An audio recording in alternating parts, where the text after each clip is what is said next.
gəlmişəm ki, balaca dostumu beynəlxalq Uşaqlar Günü münasibətilə təbrik edin. Bax, bu sənin. Sənin simanda bütün körpələri bayram münasibətilə təbrik edirəm. Siz bizim şirin, həyatımızın şirin payısınız. Qoy elə sizin də həyatınız şipşirin olsun inşallah. Bütün dostlarımıza salam söyləyək. Tamam. Təbrik edirik iyunun 1-i. Beynəlxalq Uşaqların Müdafiə Günü münasibətilə hər birinizi təbrik edirik əziz dostlar. Aylin, Mimi sənə nə verdi? Göstərim sən. Göstər. Hədiyyə verdi Mimi sənə. Nə var içində hədiyyənin?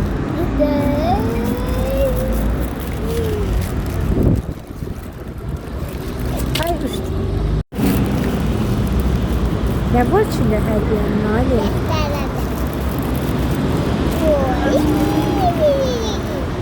Aa, ne güzel, ne güzel. Çok güzel. Uşaklar günü buraya okudu ha Ali.